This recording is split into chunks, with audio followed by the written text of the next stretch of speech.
selamat pagi, selamat siang, selamat sore, selamat malam ITNS People, tergantung kapan teman-teman menonton acara ini. Dan selamat datang kembali dalam edisi keempat dari Pathway Stories Alumni Talks, Real Stories, Real Success, Real Impact. Dan kali ini bersama saya Nuril Lutfia Saleh akan berbincang bersama narasumber yang merupakan alumni dari Institut Teknologi Nasional yang punya, yang juga sudah berkontribusi baik itu di dunia industri maupun untuk masyarakat. Dan kali ini sudah hadir bersama kita ada Bapak Eka Satya Dharma yang merupakan alumni program studi Teknik Industri tahun 2000. Dan Bapak Eka ini merupakan seorang wirausahawan yang terkenal dengan kedai kopi Anjis yang terletak di Jalan Bengawan, betul ya Pak ya? Dan namanya juga sudah malang melintang di dunia perkedaian kopi ya, di perkedai kopian di Kota Bandung. Langsung saja kita berbincang bersama Bapak Eka. Selamat bos. Halo Mbak Nuril. Selamat siang Pak. Selamat siang. Boleh Bapak memperkenalkan diri seperti mungkin dari asal prodi, terus kemudian tahun berapa mungkin? Oke. Dulu saya masuk ke ITENAS 2000 Teknik Industri. Tapi lulusnya agak lama memang. Jadi ada beberapa kali 1-2 tahun cuti. Karena memang dari dulu juga kuliahnya sambil dagang. Zaman dulu belum saya masih kaki lima. Okay. Jadi sambil gerobakan lah. Dulu namanya saya jual sop buah di Lodaya. Jadi memang sama bebek. Jadi memang dulu konsentrasinya dagang sambil kuliah. Tapi emang pabalit ya ada beberapa 1 semester yang cuti, 2 semester yang cuti. Kemudian pas sudah jalan sistemnya baru kuliah lagi, kebutin lagi, dan lain-lain seperti itu. Berarti mungkin Pak Eka apakah pernah mengikuti kegiatan di kampus seperti ikut himpunan atau UKM atau sebagainya, atau mungkin fokus di berdagang? Support doang, tapi kalau di himpunan gitu ya, tapi untuk strukturalnya memang enggak. Oke. Karena memang waktunya memang agak repot untuk, karena kan dulu kalau belanja sendiri, terus untuk ngatur sendiri. Jadi memang agak susah karena dulu waktu awal-awal kita kan belum bisa bangun sistem ya, karena bangun sistem itu kan juga butuh resource juga, soalnya butuh sumber daya juga, dan nggak mudah juga untuk level mikro gitu. Oke, jadi Bapak Eka ini berfokusnya untuk mengembangkan usaha dagangnya seperti itu sambil berkuliah. Ada nggak tantangan tersendiri ketika manajemen waktunya mungkin atau manajemen prioritas antara kuliah dan juga mengembangkan usaha? Banyak banget sih memang, tapi zaman dulu memang belum usum ya, belum musim mahasiswa tuh sambil punya bisnis atau punya dagangan. Jadi zaman dulu, kalau dulu tuh saya lebih ke ngelihat kalau orang luar gitu ya, itu 18 tahun itu biasanya udah nggak under treatment dari orang tuanya lagi. Jadi semuanya udah levelnya mandiri. Jadi dulu tuh pengen banget tuh 18 tahun tuh pengen punya perjanjian lepas sama papa sama mama gitu. Tapi dari segi finansialnya doang.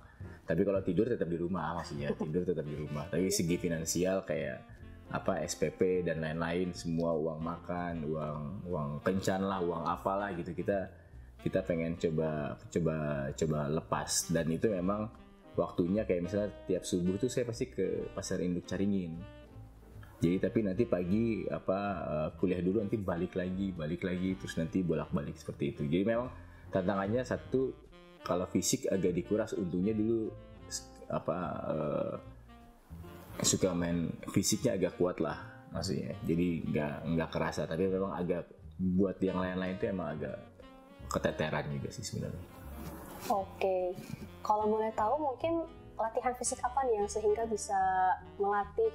Kalau dulu kan suka main futsal terus bisa seminggu 2 kali sampai 3 kali. Jadi memang karena kan memang kalau dulu kan ya sebenarnya kan kalau kita fisiknya jelek memang mau kerja keras tuh agak repot ya. Pasti nanti beda 2 hari 3 hari demam gitu. Makanya kalau sampai sekarang pun, saya sekarang berarti udah 21 tahun dari semenjak masuk, kan masih terus ngejaga fisiknya, karena memang kita butuh kerja. Kadang-kadang kita dibutuhin kerja keras itu artinya waktunya banyak dan tenaganya banyak yang dibutuhin. Jadi memang fisiknya memang sampai sekarang saya masih menganut ya kebutuhan fisik untuk di dagang atau di bisnis itu memang diperluin, karena memang apalagi kalau sekarang 2025 itu kan sekarang kalau misalnya kita tahu cari uang tuh nggak mudah gitu. Iya, betul. Cari uang dengan nominal yang sama dari 15 tahun lalu aja gampangan 15 tahun yang lalu daripada sekarang gitu ya. Jadi sebenarnya berarti effortnya dari mulai pemikiran sama fisiknya kan berarti berkali-kali lipat. Makanya salah satu yang diperluinnya adalah kalau ada waktu untuk kita dari dulu untuk ngelatih fisik, ya fisik kan emang nanti buat kerjaan juga salah satunya gitu. Tapi mungkin dari Bapak berkuliah, apalagi untuk jurusan teknik industri, ketika Bapak terjun ke dunia entrepreneur itu ada perbedaan yang mungkin signifikankah, atau mungkin ada beberapa hal yang bisa diadaptasi ke dunia entrepreneur itu? Banyak banget. Makanya saya sekarang kan pas beres dari ITENAS itu konsen lagi setahun di bisnis, kemudian saya lanjut S2 kan, lanjut S2 di TB, sambil dagang juga sama. Dan sekarang juga saya lagi lanjut S3 juga di UPI. Jadi karena emang ada beberapa yang memang kan kalau di kuliah tuh dipaksa belajar. Walaupun saya bukan pembelajar maksudnya, bukan yang orang-orang hebat gitu ya di kuliahnya. Tapi saya tahu saya pemalas dalam belajar. Kalau suruh belajar sendiri kadang-kadang nggak mau. Misalnya suruh beli buku ngabisin sendiri gitu kan, saya bukan Anies Baswedan kan, baca buku gitu. Saya orang main juga. Salah satu yang bisa bikin saya terjebak dalam belajar adalah ya harus bayar SPP berarti. Iya. Dan mau nggak mau itu kan udah keluar duit, sama kayak saya kalau udah pesen nasi goreng ke restoran ya mau nggak mau harus dimakan gitu. Seperti kayak gitu aja sih.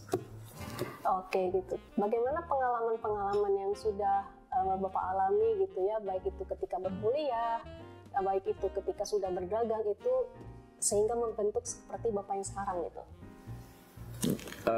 Satu, kita saya tahu saya kan kalau dari dulu biasanya kalau misalnya saya punya beberapa lini gitu ya, dan itu rata-rata sendiri semua memang. Dan memang artinya pada waktu sendiri kita harus punya mental yang, saya juga kan bukan darah biru juga. Artinya ayah bukan pengusaha, cuman BUMN di level tengah. Artinya kita tahu circle orang tua turunan itu bukan di circle bisnis. Maka yang memulai circle dagang awal tuh memang itu saya anak satu-satunya yang di level dagang. Nah, mungkin beberapa orang harus punya kekuatan circle family-nya. Iya, betul. Buat ngejagain. Nah, dari mulai informasi, dari mulai update-annya, dan masalah keamanan dan lain-lain lah. Itu kan kalau di bisnis itu banyak lah variabelnya. Dan salah satu yang lumayan ngejaga saya adalah minimal saya kalau punya knowledge, punya skill,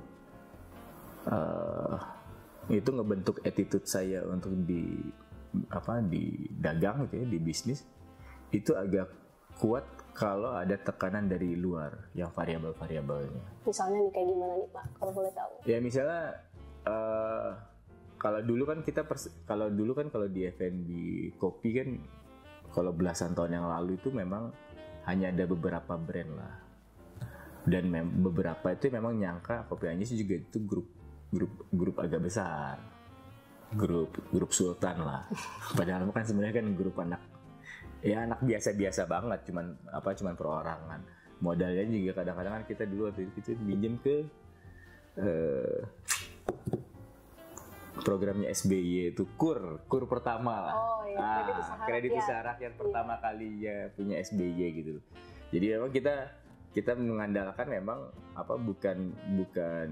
bukan kayak gue investasi ya nanti ini returnnya berapa bla bla, enggak. Ya memang dari awalnya emang kita desain dan kita emang kan awalnya memang saya dari mikro masalahnya, dari dagang mikro, kemudian baru masuk, mungkin sekarang masuk ke usaha yang kecil dan menengah gitu.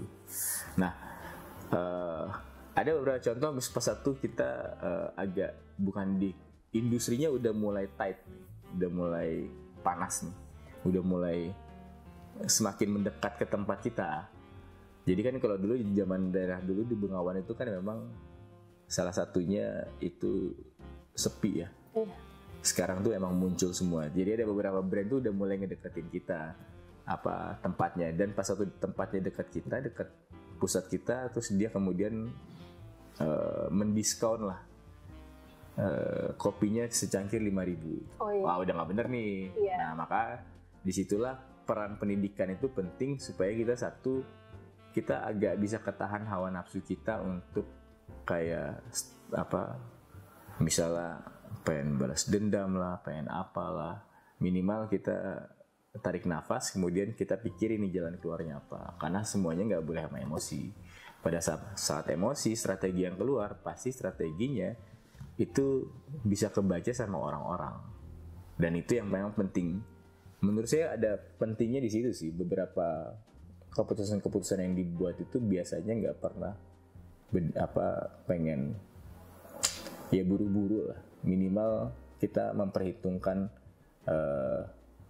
hak dan batilnya lah, yang baik sama yang jeleknya lah, kayak gitu. Oke, begitu. Berarti pendidikan itu cukup penting untuk mengasah problem solving dan juga mengasah emosional kita sebagai seorang manusia untuk mengambil keputusan secara lebih jernih, seperti itu. Karena kan dulu di tenas dosennya galak-galak. Wih, kalau mau. Jadi kita terbiasa nggak boleh cepet naik. Dan bersyukur banget memang zaman dulu kan di tenas pas TI kan dosennya tuh muda-muda gitu ya. Iya. Dan emang cari nilai C itu kayak dapat C juga darah alhamdulillah gitu. Allah, kayak kalau dulu kayaknya tuh jarang ada yang IPK-nya 3 deh. Kayaknya jarang banget sih kalau ada yang 3 itu, biasanya sama kita disebut dewa gitu. Wah. Apalagi kalau ya dulu alhamdulillahnya dulu di treatmentnya agak keras ya. Dan berguna sih di industri yang sekarang gitu. Kalau mau spill, siapa nih dosen yang paling berkesan buat Bapak gitu, yang paling Bapak ingat, yang paling Bapak melekat di pikiran Bapak, mungkin karena galaknya kah, atau mungkin karena metode belajarnya juga oke, atau mungkin punya kesan tersendiri gitu? Kalau yang idola saya namanya Bu Yuniar. Itu mah dulu tuh, karena saya dulu di Ibu Yuniar itu ngajar APK namanya, analisis perancangan kerja. Itu tuh kalau nggak salah pagi-pagi itu pokoknya saya tuh beres dari Caringin lah. Jadi emang agak jet lag juga memang beres itu tuh. Jadi emang saya nggak ngerti, plus memang nggak ngerti juga. Jadi dulu akhirnya saya nggak ngerti. Ya udahlah, pokoknya pengen ngerti tapi ini nggak ngerti. Kemudian akhirnya beliau dengan sabar dan tahu saya punya kapasitas juga kan nggak bagus-bagus amat ya, RAM-nya juga kecil gitu ya, sama memang beres jet lag juga memang habis beli barang dan lain-lain, dan ya alhamdulillah lulus gitu karena memang diajarin dikasih petua-petua, dan saya dulu dimotivasi untuk S2 juga di TB itu gara-gara Bu Yuniar juga. Jadi emang kan ngomong, bisa nggak ya orang kaki 5 kita bisa ngambil sekolah lagi gitu. Padahal yang di sininya kan saya juga IPK-nya kan pas-pasan banget kan. Ternyata Bu Yuniar ngasih motivasi yang ngena lah, akhirnya bisa. Maksudnya bisa, dan pas satu di sananya juga kita bisa lebih benar lah gitu. Gitu, lebih komplit. Oke, itu mungkin tadi agak sedikit terlewat ya. Saya penasaran nih, kenapa Bapak memilih program studi teknik industri? Satu, saya nggak terlalu senang banget teknik namanya. Dan kalau dulu kan teknik manajemen industri, ada manajemennya. Jadi memang setengah teknik, setengah manajemen. Dan jurusan yang termasuk saya nggak suka sesuatu yang spesialis. Jadi kalau TI kan bukan spesialis, dia kan generalis. Jadi memang kalau di TI kita diajarin untuk bisa tahu banyak gitu loh, tapi nggak terlalu banyak tahu, nggak terlalu dalam, generalis lah. Jadi memang belajarnya juga kan dikit-dikit di tiap kayak gambar teknik kita dikit, sekarang bisa lah dikit-dikit baca gambar gitu ya. Kemudian keuangan, accounting juga ada, akuntansi ada, psikologinya ada, semua ada lah. Jadi kita untuk jadi level dan berguna banget pas waktu kita punya beberapa lini bisnis, kita bisa ngelihat bisa banyak ngerti lah, walaupun nggak dalam-dalam banget. Karena dia beririsan kan, mungkin dari segi ekonominya juga, mungkin dari segi psikologi kan ada psikologi konsumen ada. Gitu kan, dari psikologi konsumen, terus mungkin dari ekonominya juga ada gitu. Jadi nano kan sebenarnya kan. Sumber daya juga. Iya. Oke.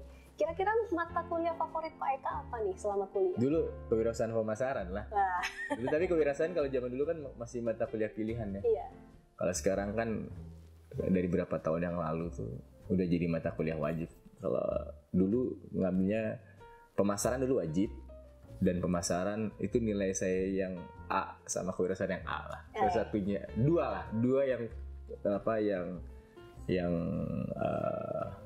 menurut saya kok ini berarti emang di sini, makanya S2-nya ngambil yang bisnis. Berarti Pak Eka S2-nya di SBM berarti. SBM. Oke, baik. Tapi Bapak kalau misalnya ditawari untuk kuliah tamu kewirausahaan di ITENAS, beberapa kali sih. Oh, sudah. Diundang sama Bu Yuniar dan Bu Endang beberapa kali di TI. Gitu. Oke, mungkin langsung ke pertanyaan selanjutnya nih Pak. Bagaimana ITENAS sendiri ya untuk membangun karakter Bapak sehingga Bapak bisa menjadi seperti yang sekarang? Satu, ITENAS itu ngajarin kita hidup tuh nggak mudah.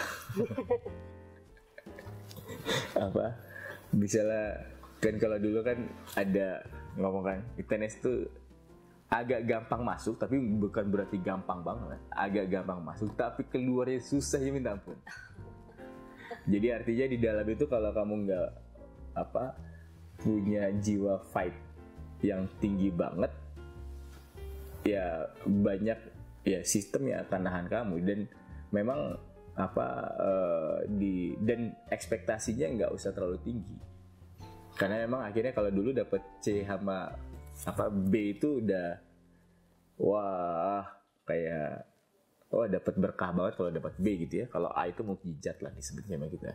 C itu menurut kita ya itu udah salah satu doa ibu yang terkabul. Artinya ekspektasi kita itu nggak terlalu tinggi banget. Yang penting kerja kerasnya yang tinggi. Dan itu ngajarin sampai sekarang value itu selama berapa tahun di ITENAS itu ya artinya pas satu kita punya target kita bisa, yang penting ikhtiarnya tinggi. Tapi kalau untuk ekspektasi nggak usah tinggi banget. Karena kenapa? Karena industrinya juga makin tight gitu, makin ketat banget gitu. Jadi kalaupun nanti itu ngegeser targetnya, ya yang penting ikhtiar kita udah habis-habisan di sini. Nanti masalah hasil mah ya dunia itu kan nggak mungkin melulu di situ-situ aja. Dan nggak mungkin baik-baik banget sama kita. Gitu. Iya. Industri itu nggak mungkin baik-baik sama kita banget gitu. Apa yang retail ya? Yang retail itu nggak mungkin baik-baik. Karena hari ini orang suka A, bisa jadi 2 hari lagi nggak suka yang A gitu. Jadi memang benar-benar dinamisnya parah gitu, cepat banget berubah. Makanya memang akhirnya harus terus belajar dan ya itu tadi, ya yang penting fight aja dulu. Apakah mungkin dari tantangan-tantangan atau mungkin dari ketatnya industri F&B dan juga kedai ini yang memilih yang akhirnya membuat Bapak untuk terjun ke dunia ini gitu? Ya, mungkin ada alasan lain. Dan memang dari dulu sukanya F&B ya. Dari dulu kayak sop buah, kemudian bebek gitu. Dan sekarang kopi gitu. Dan suka aja memang kalau nggak tahu, saya tuh suka banget. Saya emang nggak bisa masak. Maksudnya bukan chef kan, bukan chef dan lain-lain. Tapi saya suka saya suka ngeliatin orang gitu makan gitu minum, terus kalau abis itu bahagia beberapa dan saya suka kayak datang ke restoran lain walaupun bukan chef ya, bukan barista senior gitu ya, tapi ini kita coba ini ya kira-kira bahannya ya mungkin kan ada sifat generalis yang dari Itenas TI, jadi kita mungkin nggak langsung ahli bisa tembak kayak almarhum Pak Bondan, Manyus, ini pasti dari bawang putih 2 siung, gila, nggak bukan gitu kan? Tidak sedetail itu ya? Nggak sedetail itu, karena emang bukan lulusan NH ya kan? Iya. Tapi minimal pas satu ngeliat, ini ada bawang, ya berarti kan, tapi kan kita punya orang yang ahli di bidang itu. Tapi kita pas satu dia ngejabarin, kita udah tahu juga sebenarnya. Iya, jadi kita nggak mudah Tapi walaupun kita nggak bisa dibikin, tapi kita nggak mudah intinya mah nggak bisa dibohongin. Nah itu, tidak bisa dikelabui seperti itu. Nah, kenapa memilih kopi gitu untuk usahanya gitu? Jadi dulu tuh kopi tuh emang masih belum banyak sih. Pas waktu 2012-13 itu masih belum banyak yang main. Tapi memang kita ngeliat kan beberapa film, dulu suka nonton film-film Hollywood kan. Jadi di Amerika itu udah banyak coffee shop dan kan kita tuh selalu telat 5-10 tahun dari Amerika, udah gampang gitu doang sih. Jadi dan kita percaya itu nanti kita akan orang tuh kopi tuh bahkan butuhnya bukan cuma dine-in tapi take away karena pengen cepet, cuman pengen ngisi kadar kafeinnya aja. Jadi pengen set gitu. Jadi memang dan ya terbukti sekarang coffee to go kayak Indomaret Point gitu ya. Iya, betul. Ya kan itu dan drive-thru itu kan banyak banget. Emang walaupun kita Bandung bukan sesibuk itu tempatnya kan Bandung kan kota bisnis kan, kota wisata. Jadi kalau di Jakarta itu udah bisa kelihatan banget orang cuma beli kopi misalnya di mana stasiun gitu langsung jalan gitu ya. Kayak udah bukan kopi itu bukan barang mewah lagi tapi memang udah kayak kebutuhan aja emang. Kalau di Jakarta di beberapa tempat udah kebutuhan, tapi kalau misalnya di Bandung itu masih agak ya orang harus dine-in buka laptop ngerjain dan lain-lain lah atau sambil dan dulu itu pengamatan saya agak nggak tepat sih tapi lumayan akan kesana. Cewek pasti akan ngopi karena cewek banyak bekerja kan. Dan mereka juga pressure-nya sama kayak cowok, jadi mereka akan masuk dari milkshake coklat yang biasanya cewek dulu kalau ke coffee shop itu kan pasti milkshake coklat teh susu milkshake ya lemon tea lah. Lemon tea 4 nih. Sekarang semuanya udah ke kopi semua. Bahkan udah ada yang americano tuh nggak bisa hidup tanpa americano. Iya, bahkan yang udah mulai kan tadinya espresso ya kan, sekarang udah mulai ya kopi beneran gitu loh. Iya. Benar-benar kopi beneran. Emang pengen ngincer kadar si unsur kafeinnya.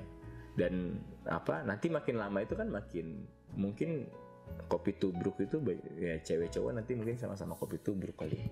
Dan mungkin homebrewernya jadi akhirnya mereka di rumah kan semuanya udah punya kopi, bukan kopi merek nasional ya. Iya. Tapi kopinya merek lokal yang memang mereka akhirnya nge-grind dulu manual gitu kan. Iya. Bikin V60, bikin apa. Itu tuh udah mulai banyak banget di Jakarta dan di beberapa kota besar gitu. Bahkan ya barista-barista perempuan juga udah banyak. Udah banyak. Bahkan di Kopi Anjis juga itu apakah kita lebih banyak yang perempuan ya malah? Kita lebih banyak yang perempuan. Terus berbicara mengenai kedai Kopi Anjis itu, kapan kedainya berdiri Pak kalau boleh tahu? Kita 2013 resminya kita 2013. Berarti udah berapa? Ini mau jalan 12 tahun. 12 tahun. Mau jalan 12 tahun. Dan kenapa namanya Kopi Anjis? Mungkin kan kalau untuk orang-orang yang awam mungkin kan konotasinya agak negatif gitu karena kan memplesetkan profanitis yang atau sekarang ya. Iya. Yang sekarang. Tapi kalau dulu kan zaman dulu kan kalau Mbak tahu ada namanya es pocong gitu. Iya. Saya juga dulu bebek setan gitu. Ya dulu mah kan kalau bikin nama itu Kalau dulu juga lirik lagu kan brutal. Oh iya benar. Dan itu nggak disebut brutal, maksudnya bukan brutal maksudnya. Ya apa adanya aja. Jadi memang kalau sekarang kan sensitif ya. Iya. Dan mungkin kadar kesopanannya lebih tinggi lah. Tapi namanya brand udah nggak bisa dirubah lagi ya. Iya. Gitu. Kayak kalau udah nggak mau bikin akte lagi lah, kalau nama orang kan bisa dibikin akte lagi, ini udah malas bikin akte. Ya soalnya kan mungkin kalau berkaca dari beberapa case ya, mungkin salah satunya adalah kedai mie yang terkenal untuk mendapatkan sertifikasi halal harus mengubah nama menunya. Iya, kayak gitu kan gitu. Tapi kalau untuk yang ini karena udah melekat gitu ya. Tapi ini kan orang bingung mau ngomong halal atau enggak, mau baik atau enggak, ada anjis mas sebenarnya hampir nggak ada artinya tuh. Iya. Cuman ada konotasi pemikiran tertentu yang emang orang Sunda. Iya. Dan bahkan kalau buat saya sih ini agak menghaluskan yang kasar ya kan. Iya betul. Gitu. Betul. Dan bingung juga tuh ini artinya apa, dan emang nggak ada. Kayak anjay emang artinya apa anjay? Oh iya itu kan. Orang Jakarta ngomong anjay udah nggak ada artinya. Berarti kan itu kan ya memperhalus yang kasar. Memperhalus yang kasar. Oke, Mbak. Itu dan kenapa memilih spot di Jalan Bengawan? Karena kan mungkin Bengawan ramenya itu kan mungkin karena anak-anak sekolah ya gitu kan. Nah, kenapa spotnya di situ? Jadi awalnya itu kita di 2012-an itu di depan Maranatha, di bawah Maranatha Surya Sumantri. Kemudian habis itu kita punya cabang lagi di Bengawan. Nah, di Bengawan itu memang dulu dia di hook ya. Dia di hook sama Jalan Bengawan tuh jalan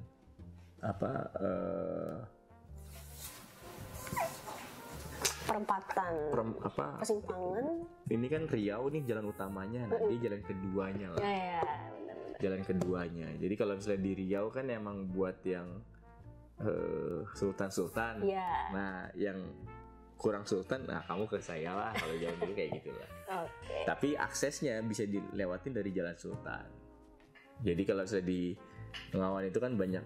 Enaknya itu kalau memang punya tempat di hook dan di lampu merah, itu orang pas satu berhenti itu akan ngeliatin, dan itu sama kayak billboard berjalan lah. Tapi kalau misalnya kita punya tempat yang nggak di hook dan lampu merah, ya kan orang ngelewat tuh nggak sempat tuh. Gitu kan ada 2 menit ya kan, misalnya saya lagi naik motor ngeliat sekali, 2 kali, 3 kali, udah pasti dalam hitungan harusnya sih kurang dari 10 pasti harus mampir. Apalagi kalau dia rumah kantornya lewat situ terus. Iya betul. Minimal buat meeting dan lain-lain pasti lewat situ. Tuh, pemilihan posisi untuk tempat berusaha juga penting karena mungkin mempengaruhi psikologi masyarakatnya juga. Mungkin ketika orang ngelihat itu, orang menjadi mikir lagi, oh kayaknya kita mau ke sini deh, oh kayaknya gue inget tempat ini deh, gitu kan, gitu, seperti itu. Mungkin kekhasannya dari kopi Anjis apa nih Pak? Ada beberapa prinsip sebenarnya yang memang kadang-kadang di dagang itu nggak komersil juga. Contoh misalnya saya butuh orang yang karakternya, dan termasuk kita di dalamnya, satu karakter nggak ninggalin beberapa, bukan yang soleh ya, tapi nggak ninggalin sholat, udah satu itu. Yang kedua karakternya dia harus sehat. Sehat itu artinya dia harus lincah, nggak peduli mau badannya segede apa, tapi dia harus lincah dan sehat. Jangan, dan kita ada BPJS, tapi kalau bisa jangan dipakai gitu maksudnya. Jangan dipakai. Kan beberapa orang tuh kalau ada yang pakai BPJS dan di cover itu banyak yang dengan berceritanya bukan sedih tapi agak bangga. Ya untungnya gue pakai BPJS, maksudnya dengan bangga gitu. Dan dia ceritakan ke beberapa orang. Dan buat saya itu memancing penyakit lagi untuk datang ke kamu. Dan sehat itu nomor 1. Dan yang ketiga kan di kita kan emang dari dulu ada azan. Jadi memang di kita bukan nggak ada kalau datang ke kita emang nggak ada tulisan-tulisan Arab dan lain-lain, yang punya juga bukan ustadz dan lain-lain ya. Tapi azan itu salah satunya adalah pembeda, dan memang itu prinsip dari kita juga sendiri. Kita kan nggak punya jam soalnya, jadi itu salah satu penunjuk jam tertentu yang kita punya, yaitu kalau maksudnya nggak ada jam di dinding gitu ya, nggak ada gitu. Dan itu salah satu penunjuk jam buat konsumen. Oh ya, ini udah waktunya asar, udah waktunya jujur, terlepas dia muslim atau enggak ya. Tapi kan semua orang yang non muslim juga udah tahu ini zuhur tuh siang, asar sore, maghrib. Makanya kalau mereka janjian juga, ya udah beres maghrib lah. Seperti itu sih, ada beberapa value-value yang gitu. Keren-keren juga ya value-value yang dimiliki oleh Kopi Anjis ini, walaupun mungkin namanya mungkin terdengar sedikit ya agak bergeser lah maknanya, tapi mungkin untuk value yang diterapkan juga ternyata bagus banget ya. Oke, terakhir nih Pak, apa sih yang ingin Bapak sampaikan ke teman-teman, ke IT Nice People untuk mungkin menghadapi kuliah, atau mungkin menghadapi tugas akhir, atau mungkin menghadapi industri yang mungkin semakin tight ini? Silakan Pak. Kalau buat ITENAS people yang masih jadi ITENAS gitu ya, masih kuliah. Jadi buat yang masih kuliah, adik-adik harus tahu dunia itu nggak lembut lah buat kita. Kedepan itu pasti lebih nggak lembut lagi. Artinya? Dan ITENAS itu dari dulu sampai sekarang itu emang agak strict ya, dari mulai nilai dan lain-lain. Jadi ini tuh bagus buat ngospek mental banget. Dan pada saat masih di ITENAS harus di-enjoy banget. Enjoy yang sebenarnya orang-orang tuh, orang luar tuh sebenarnya, kalau dulu juga ngomong mending saya pisan, orang lain mungkin ngomong nggak enjoy, tapi buat kita kalau disiksa itu ya enjoy aja, karena nanti itu pasti akan berguna buat kita ke depannya. Jadi buat saya alumni ITENAS pasti akan menghasilkan alumni yang kuat secara mental dan tidak mudah dijatuhkan. Mantap sekali Pak Eka. Bapak, terima kasih sudah sama-sama hadir di podcast kali ini. Sama-sama. Dan jangan lupa tonton terus setiap episode dari podcast Pathway Stories Alumni Talks, Real Stories, Real Success, Real Impact. Dan jangan lupa untuk follow sosial media kami di @CDC ITENAS. Sampai jumpa di edisi selanjutnya. Bye.